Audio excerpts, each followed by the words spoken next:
Alhamdulillahi Rabbil Alamin. Wassalatu wassalamu ala ashrafil anbiya wal mursalin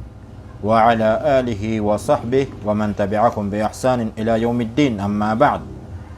Peter Rasulullah sallallahu alaihi wasallam, afdalu dinarin yunfiquhu ar-rajul dinarun yunfiquhu ala iyalihi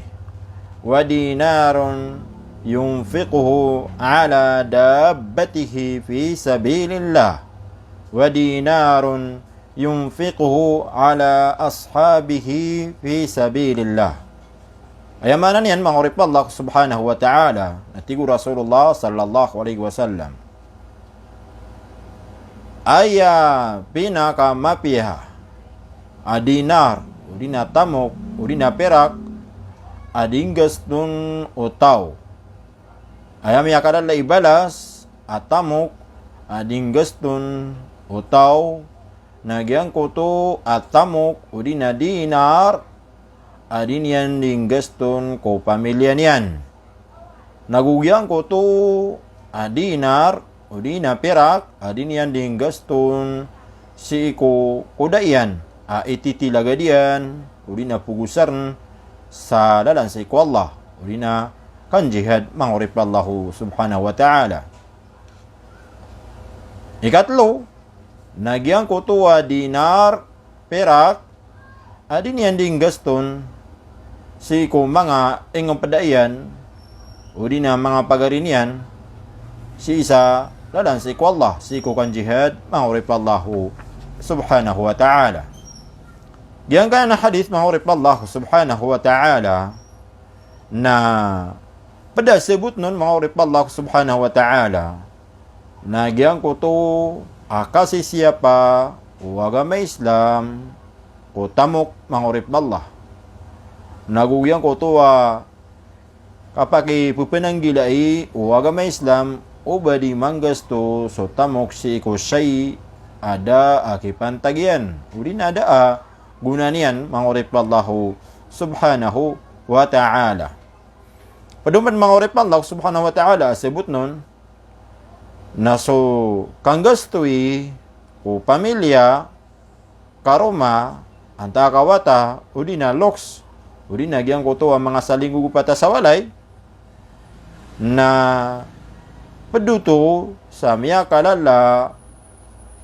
ibalas apugusaran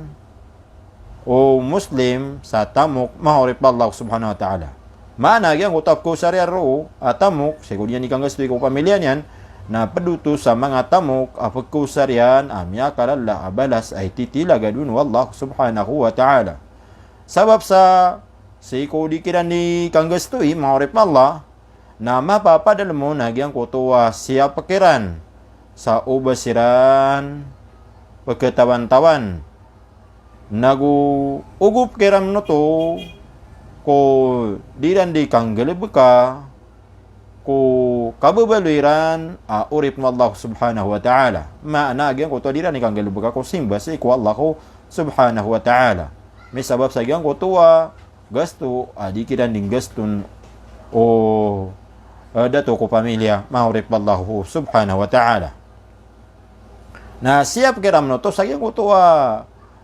gyan ko to diran di kapaka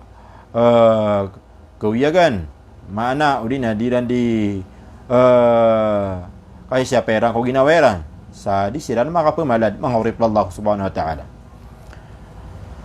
Padam na sabun sa gyang ko hadith na sokang gastoy si ko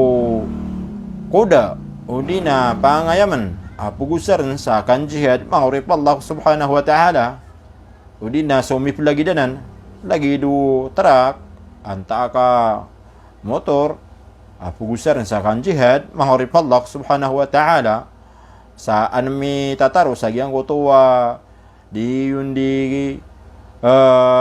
kasir bisa si ko kan jihad na paduto sa miya makalala ibalas tamok mangurip Allah subhanahu wa ta'ala adi manggasto o Muslim mangurip Allah. Padum nasebut no mangurip Allah na sukang gastoy si ko mga ginawa udi na mga ingong pada si ko agama wallahu subhanahu wa ta'ala ko kan jihad nagusi ko mga galbag para sa iko Allah subhanahu wa ta'ala na padpenuto sa mga alaibalas mangorip Allah subhanahu wa ta'ala di manggalbag o muslim mangorip Allah.